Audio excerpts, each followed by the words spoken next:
What's up, guys? Flippin' Steve back to talk about the sale when you sell your cards. As you know, my last video was talking about buying and negotiating and establishing relationships and ways that you can help save when purchasing your card, which then increases your margins, makes you more able to sell the card within a certain time frame, things like that. We discussed Endgame. If you didn't see that video, go back and check it out because you may have questions in this video. What's he talking about? And a lot of that will be referring back to that previous video. Also, I put out a poll today asking about the National, who plans on attending, who's not interested. If you guys would, please go over there and vote on that poll. I'm just interested. I'd like to see how many people are planning on attending the National, at least of my viewers, and see where we stand as far as my plans for the National as well this year. As you can see, I'm sitting here with the tie on, about to go to work, going to try to cram this video in. And then with that being said, I'm about to go to my job. So you're getting the point of view from someone who buys and sells cards from the hobby aspect / side hustle, not somebody who does this as a livelihood to pay the bills. I do this to make extra money on the side to fund my collection and to also buy extra things that I just, wouldn't normally like to splurge out of my bank account for. So let's dive in to some of the factors. Again, I have notes here, but I'm going to be all over the place. Might be hard to follow, and I will probably miss some stuff. I'm old, but hopefully I have enough information here to help you guys out when selling your cards. Now remember, you got to be realistic. And what I mean by that is just remember the market that you're in. Whether the market's up, whether it's down, whether it's stagnant, whether people still think it's going to go down, whether it's trajecting back up.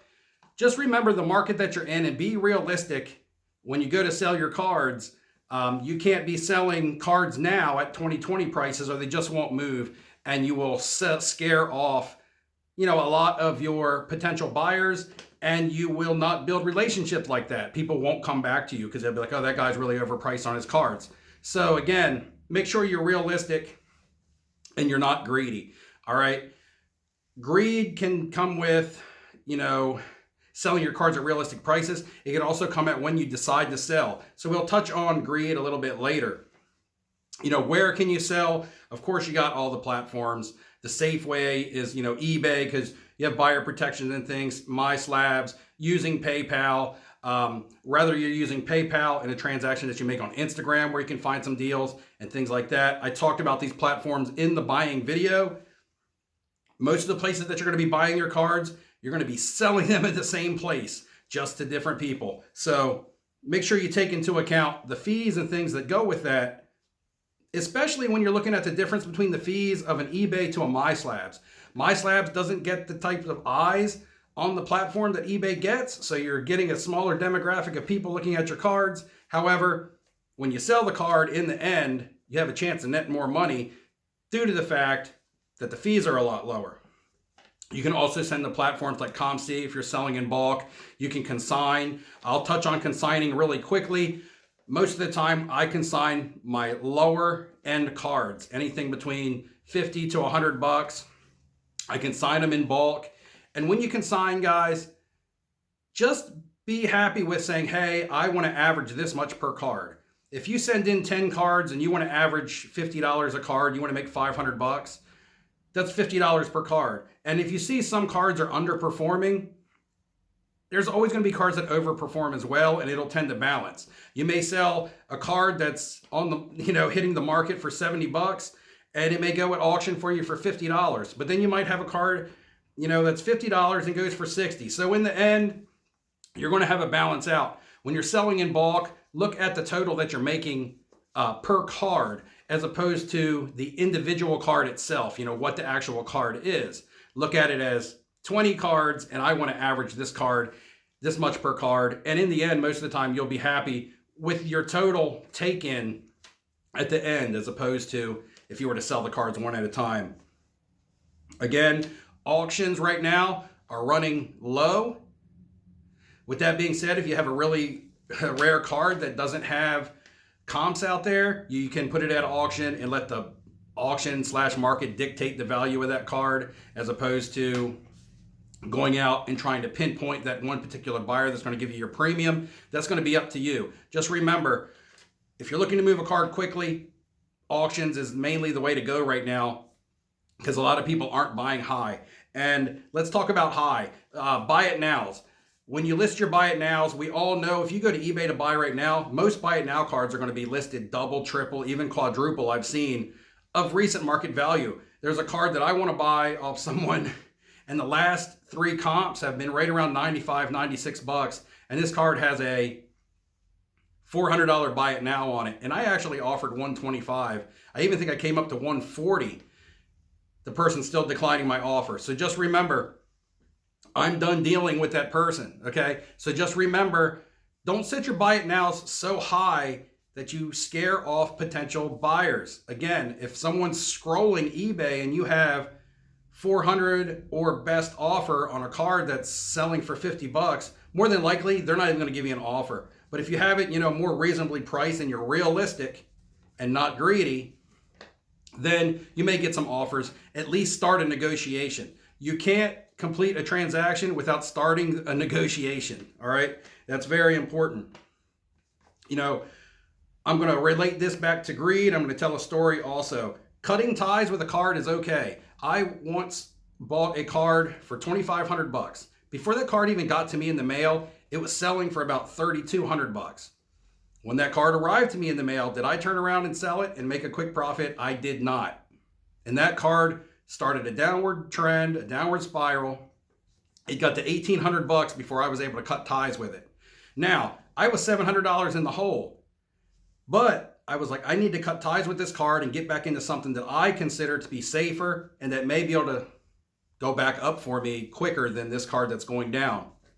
I did. I traded it away for a couple cards, $1,800 in trade value. And that card that I traded ended up now being a $400 card. And the cards that I got in return, I was able to sell for $2,700 because they went slightly up. And in the end, I made 200 bucks as opposed to losing 2,100 if I would have held on to that card. So don't be scared to cut ties and get yourself into something else. Also, when you're selling, sell the news and the hype. This also goes back to greed, all right? News dies quickly, guys. It's Monday, the day after the Super Bowl. Patrick Mahomes just won a Super Bowl. And in a day or two, it'll be old news and everybody will be looking into next season already. And they'll have forgotten about, Patrick Mahomes winning another Super Bowl, until it happens again. So sell the hype, not the news. More times than not, the hype is what's going to make you more money and the news is going to flop, all right? If you were a Jalen Hurts holder and the Eagles were favorites to win the Super Bowl and you were like, I'm going to wait till the Super Bowl, you would have done probably a lot better selling the week prior to the Super Bowl than you would right now. So sell into the hype, sell into the news. That could be a trade. That could be a return from injury. That could be anything that just generates any kind of buzz around a player, minor league prospect being called up, anything like that. Just look into that stuff. See the popularity rising and sell when you can, all right? Don't hold and hope for more money. Again, that goes back to the greed factor.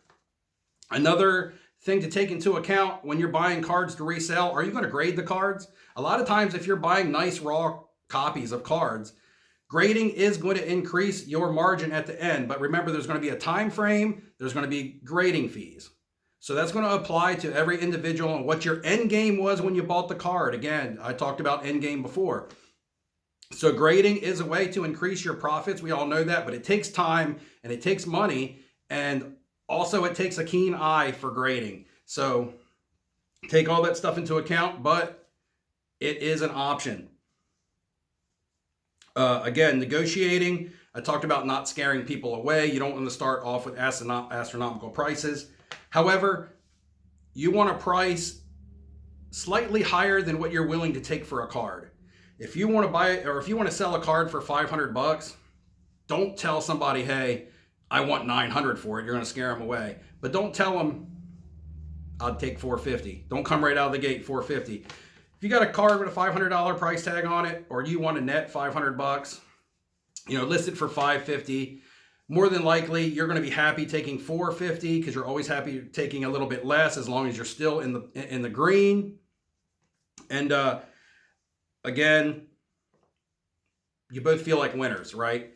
When you get close to the price that you want and you make someone else feel like they've negotiated off of the price and they're buying for the price that they want, that's a win-win. And again, it's good for establishing relationships. But again, don't start at the lowest price that you would take. All right, if you're going to take $4.50 for a card and that's your lowest rock bottom price, don't start out of the gate for $450. People are expecting to negotiate. People are expecting to get the card for slightly less. And again, if that's not your thing and you just want to be like, hey, this is what I want for it and that's it, that's fine. But you're going to get more, you're going to make more deals by giving yourself room to negotiate, but don't cost yourself. Don't put yourself in the red by doing it. And a good way to do that is to just price slightly higher than what you're willing to accept. Also, things to watch for when you're negotiating is like fast talk. All right, fast talk when the deal starts with 1 or 2 cards and it ends with 6 or 7 cards. Okay, that's the bundle. All right, the bundle. The word bundle, I'm going to use that. That's a good tactic when you're buying, to bundle cards to get more for less. The more you buy, the less I'll charge you. However, don't get caught up to where you're getting talked under the percentages that you want to make on each card because you don't realize that chipping away at each card is putting you lower and lower, and closer to your profit line. All right. Make sure you got the math in your head. With that being said, know the value of your cards. Needless to say, know the value and know where you're happy to sell. Comps, when you're looking up your comps, make sure you're using auctions and buy it nows. Now, or fixed price sales. As a buyer, sometimes you want to leave the fixed price sales out of there because we do all know fixed price sales right now are higher than auction sales. But don't cheat yourself out of those if you think they're legit. The argument that a buyer will have is, man, you can't trust a fixed price sale. However, when they turn to resell it, I'm sure they're going to be trusting the fixed price sales. So just find a happy number in between. Maybe if auctions are ending at $500 or $600 and there's a fixed price sale that went for $700 or $750, find yourself a number around that $675 or $700 mark in between the two. Don't just go on the auctions. Everybody wants to buy on auction comps because auction comps are cheaper. You will cheat yourself. You will, trust me. I do lots of buy it nows. So I can tell you buying cards now or buying at fixed prices is legit. So don't let anybody, convince you that they're all fake sales. They're not. I got a bunch of cards back here, as you can see, for our next video. I've been buying at fixed prices. So legit fixed price sales do happen. I don't care what anybody says. Now, let's talk about trade value. If you have a card, say you're at a trade night, somebody walks up to you and they're like, how much do you want for the card? And you're like, $500. And they're like, I'll give you 400 cash. And then you start looking through their cards and you're like, well, hey, how about we make a trade? Remember, your asking price was 500. Do not get negotiated down to a cash price and then accept that cash price for trade value. That's something that gets lost a lot. You'll get ready to make a sale to somebody. They will have gotten you off of your cash price. And then all of a sudden it'll turn into a trade or a trade/purchase. And instead of going back to your asking cash price as trade value, you're now taking trade value for more cards that you're going to have to move. And you're taking trade value for what you would have gotten in cash. All right. If that makes sense, I know how I want to explain it, but hopefully you guys can make sense out of it. Just make sure you say, hey, somebody comes up to you. What do you want for the card? 500 trade value, 450 cash. They say, I'll give you 400. You sell it cash. They say, hey, I'll trade for you. Boom, you're back up to $500. All right. Don't say, okay, 450 trade value. No, it doesn't work like that.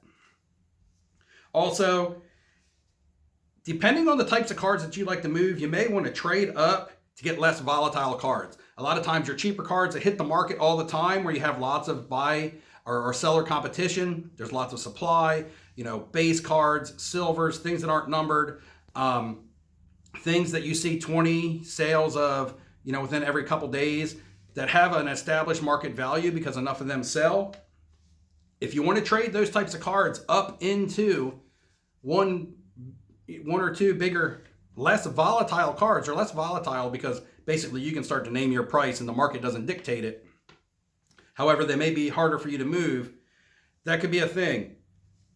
On the other side of the coin with that is you can also trade down larger cards for cards with higher liquidity. And what I mean is if you're having trouble moving a card, it's numbered out of 5, you just can't get what you're asking for it in cash value. You want $1,000 for it, you paid $800. You can't get anybody to even give you $800 for it.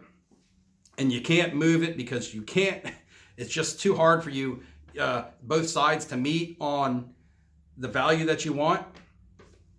And you want cash and you want to make cash, trade it down in the cards that you can then sell, that are going to sell every day for you and get you more liquid more quickly, because people are going to buy them because they're not going to be afraid because they're going to be a market value. Again, it's going to create more work, but it's going to get you in and out of cards a lot quicker. Checking over my notes to make sure I didn't miss anything, guys. I'm sure that I did. There was something that I wanted to mention and it slipped my mind. This video has already gone too long. I got to race to work. Make sure you like and subscribe on the way out, guys. Leave some comments below with some of your strategies. And guys, just protect yourself. Know the value of your cards, all right? Use your platforms. Don't let anybody take advantage of you, even if they're a content creator, all right? Don't give someone a deal because they're a content creator. I don't like it when someone comes up to me, and I'm not even a big content creator, and says, oh, I'll do this for you, Flippin' Steve. And I'm like, no. I'm just like everybody else when it comes to buying and selling, all right? Don't get caught up or starstruck with some of your favorite YouTubers and be like, oh, I'm going to give them a deal just so I can do a deal with them. I'm going to sell this to them half price just so I can be in their video. Don't do anything like that either. And I don't want to disappoint any of my friends out there, but that's just the way it is, just keeping it real. All right, guys, again, like and subscribe for me on the way out. Make sure you go back and comment on that poll or vote on that poll. It'll really help me out, really help me make up my mind on something that I may want to do. Tune in to Off Centered with me and the Sports Card Dad, Dustin. It should be this Wednesday. I may have a major announcement to make. I just might. All right, guys, I'll see you later. Time for work. Have a good day. Valentine's Day. Valentine's Day is just a bunch of propaganda, right? You should love your significant other every day and treat them good every day. It's funny how they make a holiday for it, so you'll spend your money. All right, guys, take it easy.